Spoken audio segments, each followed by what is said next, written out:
We're on the wing, we're racing. The start of the 40th edition of the Rolex Middle Sea Race. Valletta's Grand Harbour is a majestic sight on any day, but exceptional for the commencement of this offshore classic. The light wind start is congested and close fought. Exiting the harbour first has little impact on the race result, but the competitive spirit urges these crews ever forward. From the Maltese amateurs, to those expanding their sailing horizons, to those tackling the challenge with youthful enthusiasm, and the most focused of professional crews, this is the beginning of an enduring challenge.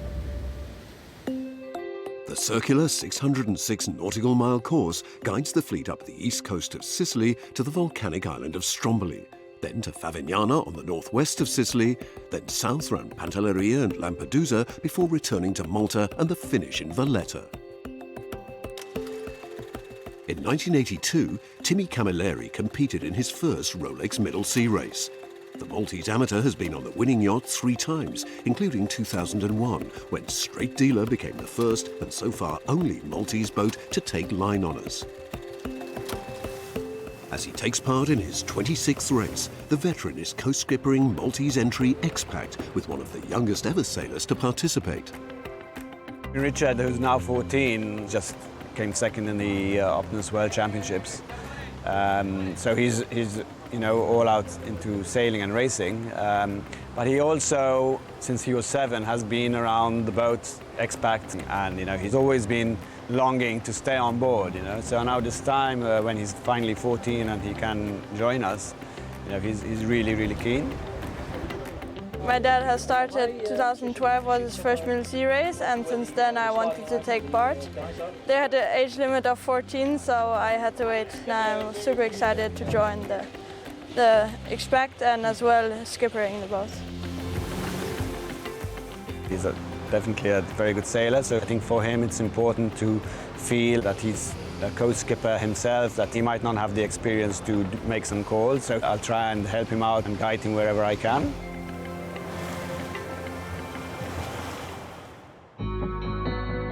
At the head of the race, a select group led by Rambler manages to capitalise on what wind is available and makes steady progress to the Strait of Messina. Passing through the strait with its unpredictable tides and currents is one of the race's key navigational challenges, before the fleet breaks into the Tyrrhenian Sea. Lying in 7th place is Aragon. The Martin 72 is being campaigned by the Ocean Challenge Yacht Club from Poland. We passed 4 boats. We are now on a big drag race with Lupa of the Sea to Stromboli, and these guys, we are fighting with them for the 2nd place in our ISU1. Only formed 5 years ago, this ambitious project aims to increase the profile of the sport into an underdeveloped territory. The aim of our club through participation in such events like Rolex Middle Sea Race is to educate Polish people about how fantastic is offshore sailing. The Tarnacki family is central to sailing in Poland. Przemek's father, Bronislaw, was part of his country's groundbreaking entry in the 1973 Whitbread Round the World race. For this enthusiastic crew of amateurs, the race is the latest round of an intensive induction to offshore competition that also included this year's Rolex Fastnet race. Sailing with our club is definitely life-transforming for most of the guys because they touch another world that they have never touched before. There's going to be a light wind start for the Middle Sea Race 2019. You can see here the... Supporting the amateurs are a core of world-class professionals, including navigator Miles Seddon, a Volvo Ocean Race veteran. So everybody can always add 1% to the speed by being in the right place. Sailing with the amateur crew is really quite interesting because we're trying to get them to be involved and take ownership of things. And so we've tried to let them make the mistakes, and that's the way that they really work best, I think. We love to challenge ourselves. We want the fresh oxygen to circulate in our blood. We heard that Rolex Middle Sea Race is a challenging event, but we will be better sailors at the end here. Some 30 nautical miles ahead of the Polish team, Rambler, seeking a 5th victory in these waters, reaches the turning mark of Stromboli in the afternoon of day 2. The American Maxie has more than a 2-hour advantage over Wild Joe, followed by Arabas and this year's Rolex Fastnet race winner, Wizard.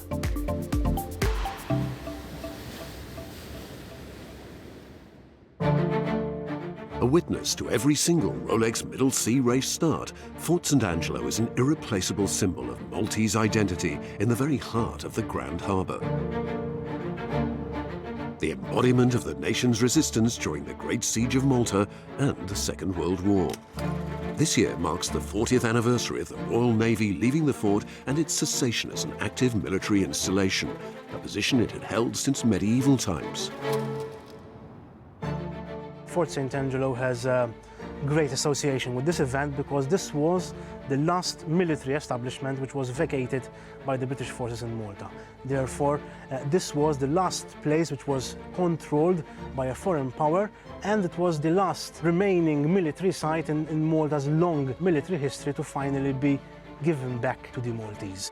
It became to symbolize victory, and in fact we nowadays think of St Angelo as a building on the same terms as in other countries. For example, the Colosseum, it symbolizes Rome. The Eiffel Tower symbolizes Paris. Same way, Fort St Angelo symbolizes Malta. Stromboli in early light is one of the race's memorable sights. In the morning of day 3, Timmy Camilleri and X-Pac reached the active volcano just seconds apart from elusive 2. The two Maltese entries once again joined in their customary, close-fought but friendly rivalry. Just over 30 minutes in arrears lies Courrier Recommandé. Jerry Trontasseau's JPK 1180 took a famous win here last year, and the French entry is looking to defend that title. After close to 48 hours of racing, Rambler approaches Sicily's most northwestern point, the only yacht to have escaped the clutches of the great wind shadow off the island's north coast as the rest of the fleet struggles. Rounding Favignana, the American Maxie picks up favourable winds, reaching 15 knots as she now leads on corrected time as well as line honours.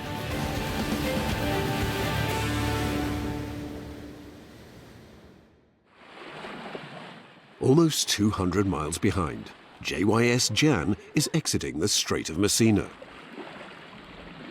We've just come through the Messina Strait. The wind has increased from earlier. Earlier there was almost nothing. We're in a big wind hole, we'd stopped moving. But we managed to cruise our way through it, and now we've got nice 12, 13 knots of breeze.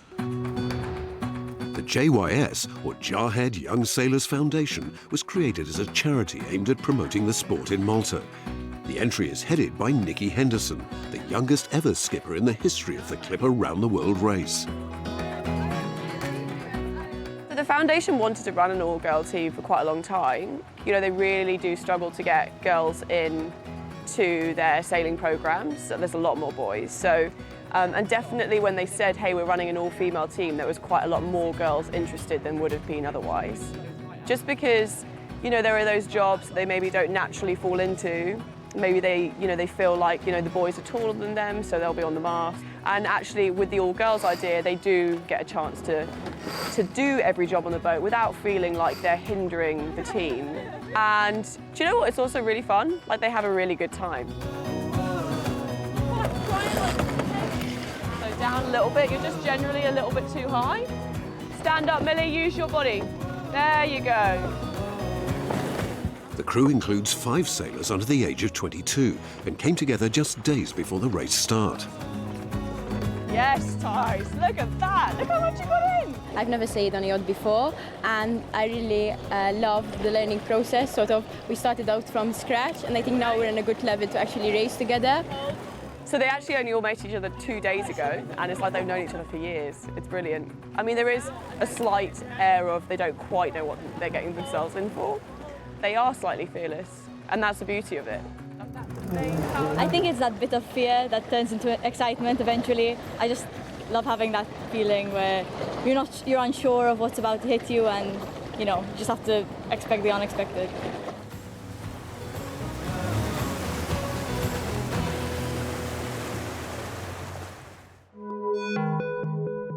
In the battle for line honours, Rambler's lead is unassailable.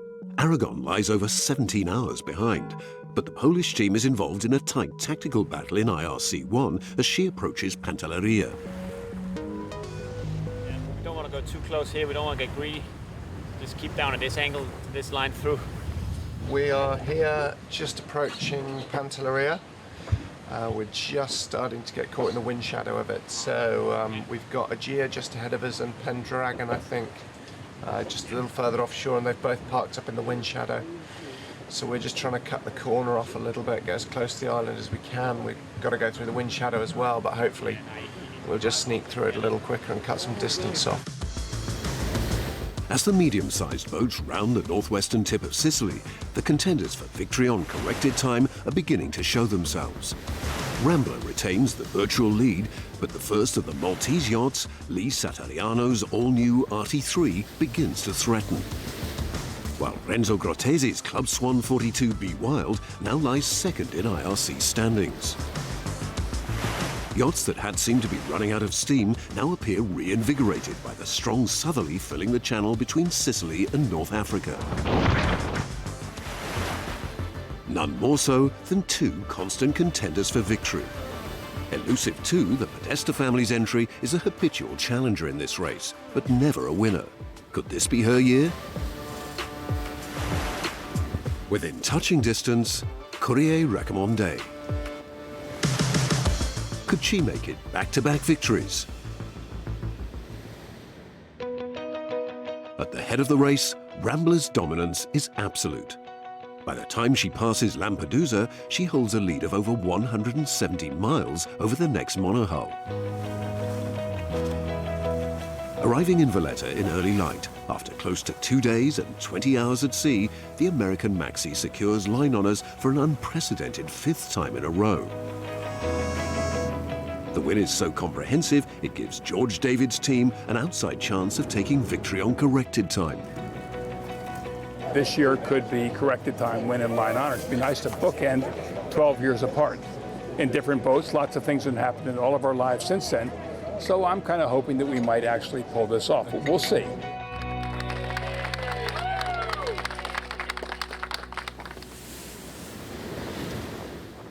Past Lampedusa, Aragon's battle within her class continues. We are now going to enter reach for Malta, final reach. We are fighting for the second place with Wild Jaw. It looks like these guys are much more quicker on the reach, but we are just putting all our resources right now. The guys are on the rail 24 hours 7, and yeah, it's going to be tight.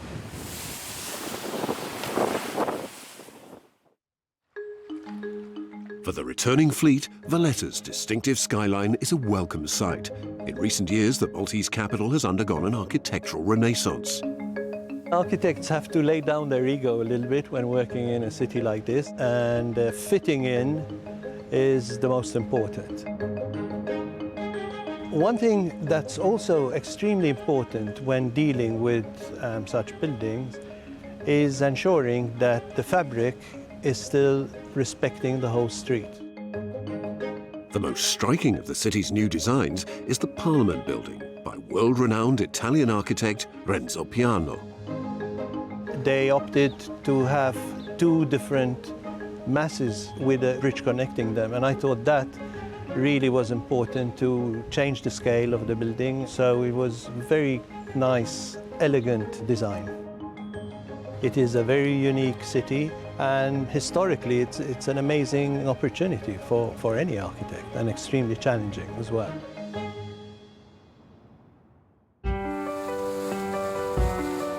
Aragon completes the course after 3 days and 17 hours. Their endeavours are rewarded with a highly creditable 6th place in line honours and 2nd in IRC1, behind the all-conquering Rambler. Nice one.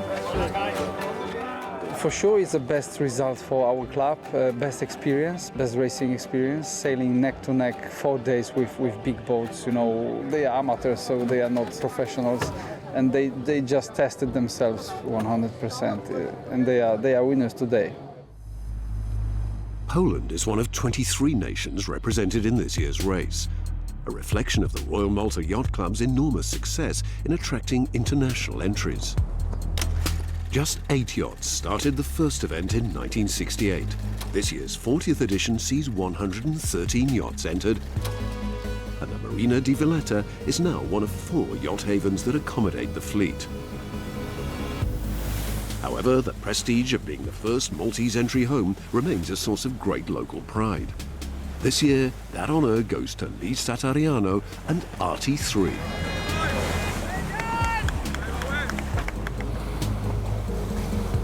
Rambler's tenure at the top of corrected time classification ends as stronger winds affect the contest.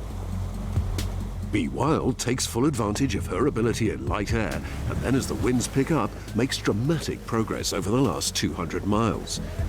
The Italian entry crosses the finish line at 13:36 on the 5th day to take the lead by just over an hour. In qualsiasi caso abbiamo una grossa soddisfazione perché abbiamo fatto veramente una bella regata, non per peccare di presunzione, però tutto è andato molto bene. X-Pac's duel with Elusive is maintained all the way to the finish, with both yachts never more than a few miles apart.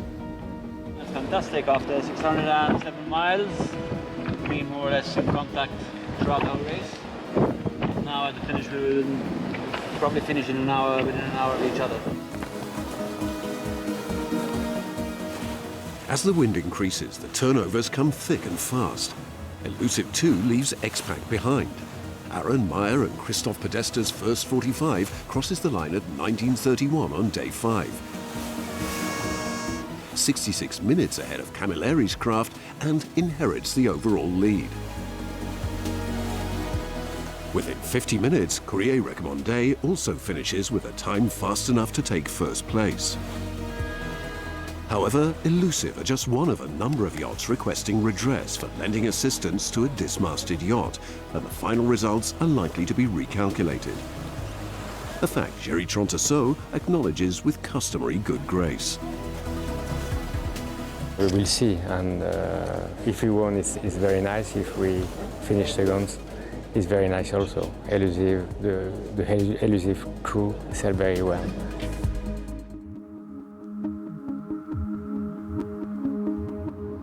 Out on the course, JYS Jens are enjoying the upturning conditions. Finally, after 4 days of having 0 survival of wind, we're actually having 17 knots of wind.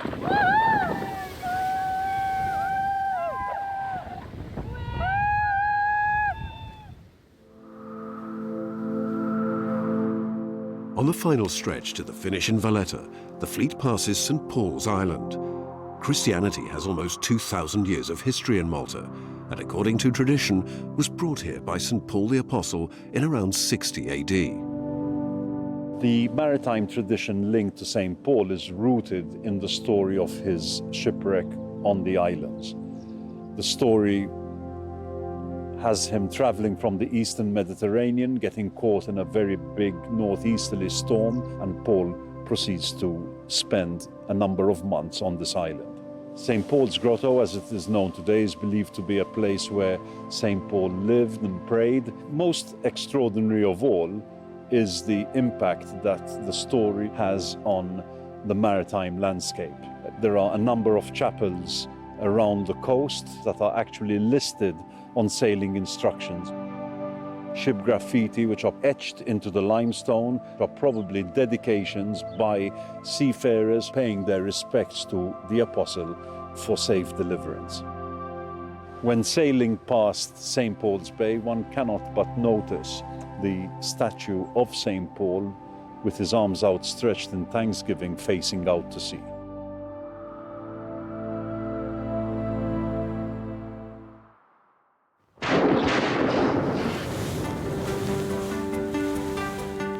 JYS Jens sails into harbour after close to 6 days at sea. The scratch crew has performed magnificently, finishing 47th out of 113 craft on corrected time and 6th in their class.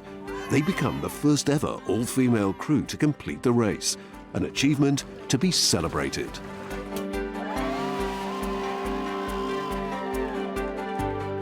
The Middle Sea Race with the Jam Foundation was an experience. Some pretty brutal sailing. We had lightning, we had rain, we had all the type of conditions you can expect during the Middle Sea Race. So we had the 35 knots, we had to drop the main. A little bit stressful, but we survived. They were amazing. You know, when you go offshore, you see the worst and the best parts of people. And I can tell you, I saw the best parts of every single one of these girls. And I'd never been on a yacht before. So learned a lot, yeah. Following the final hearings for redress, Elusive 2 is confirmed the winner of the 2019 Rolex Middle Sea Race. For Aaron, Christoph and Maya Podesta, this is a highly emotional moment. It's been a dream that actually almost, I feared that it would never actually come true. And now it's just all falling into place in the most magical way. When the trio started racing, it was with their father Arthur, a legendary figure in the race's history, ever present from the inaugural event in 1968 until his untimely death in 2015. Arthur Podesta was a 3-time winner, but never with his own boat. It is quite an emotional thing for us because we're here because he has led us here. We did all those races with him, and we've had to sort of take over what he used to do. I think you could easily say that what we've done is thanks to him, but we continue to do it for him. In a race which required patience and persistence, and in conditions that veered from mentally sapping to the physically punishing, it was fitting that final glory should go to the crew of Elusive and the Podesta family, sailing an all-Corinthian Maltese boat and part of the very fabric of the race since its creation 51 years ago. Next on Spirit of Yachting, we'll bring you all the action from the Rolex Sydney Hobart Yacht Race.